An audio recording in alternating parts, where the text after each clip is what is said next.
Hi, I'm John Ross. Last week, Goldman Sachs announced it would be cutting workers from its global commodities trading desks. Now, it's not going to be a huge job cut, but it caught my attention anyway. I've been following commodities and natural resource markets for more than 10 years, and I've seen things like this happen before. So what I wanted to do today was dig in a little bit and find out what has happened most recently when a bank has made a decision like this to cut into its commodity trading desk, and what it has meant for commodity prices going forward. Now, an investment bank will make a decision like this when its commodities trading desk has been underperforming, and that tends to happen when the underlying market for commodities has been underperforming or has been in a protracted bear market. Now, when I say commodities, I mean things like crude oil, natural gas, silver, gold, copper, sugar, wheat, corn, these tangible items that help make the world go round. So what I've found is that a decision like this from an investment bank comes at precisely the wrong time in the commodities market. It comes at a time when the crowd has taken a one-way bet, has gotten too heavy in how bearish it is about the commodities market. So what happens is when a bank starts cutting workers, it tends to come around a bottom, a point where it makes good sense to start buying commodities. Now, I call this a contrarian indicator. And it just means that it's an indicator that it might be time to bet against the market, to bet against the trend, to bet against the status quo. So I think that's what you'll see as we walk through these next couple charts and what we should be prepared to do now that we've got news from Goldman Sachs that they're cutting into their commodities trading desk yet again.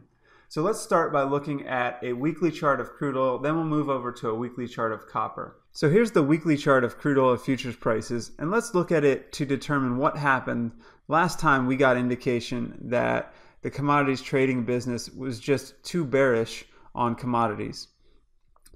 Let me draw your attention to 2 points on this chart. The first is the beginning of 2016, and the next is in the middle of 2017. Now, at the beginning of 2016, Goldman Sachs and Morgan Stanley each announced that they would be cutting a significant portion of workers from their investment division that was responsible for commodities-related trading activities.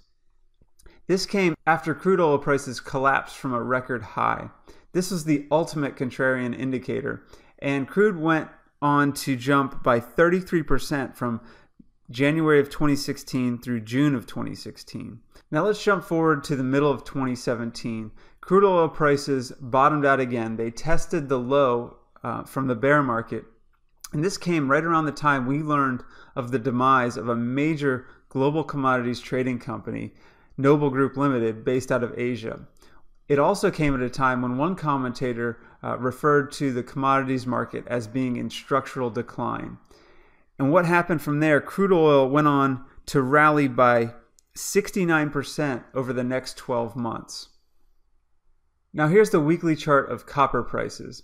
I want to draw your attention to the same 2 points on this chart, the beginning of 2016 and the middle of 2017. Now we know how the commodities business was feeling about the market at these 2 points. Copper also had come out of a bear market at the beginning of 2016. And its knee-jerk reaction was to bounce by 15% in less than 2 months, starting in January 2016. The price consolidated for most of the year before spiking again, and at the end of 2016, copper prices had rallied by more than 26%. Then, after more consolidation, the middle of 2017 marked another good buying opportunity in the price of copper. Again, right around the time when the commodities market had become bearish again. So at the end of this 2-year period, after the price of copper had come out of its bear market, after we saw commodity businesses throw in the towel, the price of copper rallied by more than 50% over those 2 years. It has since pulled back in much the way crude oil prices have pulled back, and I think each of these commodities are giving us a pretty good buying opportunity right now. And what interests me most is that it comes at a time when Goldman Sachs is announcing more cuts to its commodity trading desks. So what do you do with this contrarian indicator, this news that Goldman Sachs is cutting workers from its commodity trading desks? Well, first, know that being contrarian for the sake of being a contrarian is not a winning proposition. You can't just go out and bet against the crowd or bet against the trend and expect solid results. A good contrarian investor, a good contrarian trader has an edge. Now, my edge is the ability to sift through price patterns, to apply a system of indicators and rules that allow me to make high probability bets in the commodities and natural resource markets. Now, in the pages of Winning Investor Daily this week, I used my edge in determining a way for you to play this idea. And I offered up 2 ETFs that allow you broad exposure to the commodities and natural resource markets. You can go play those ETFs. But if you're looking for maybe specific stocks that can target crude oil companies or copper or base metal miners, then let me point you to my friend and colleague, Matt Battiali. He runs a newsletter called Real Wealth Strategist, and it's one of the best guides out there for investing in this space, in commodities and natural resources. Now, Matt's edge is that he travels around, boots on the ground. He speaks to executives. He checks out a company's operations. And being a geologist by trade, Matt knows what to look for.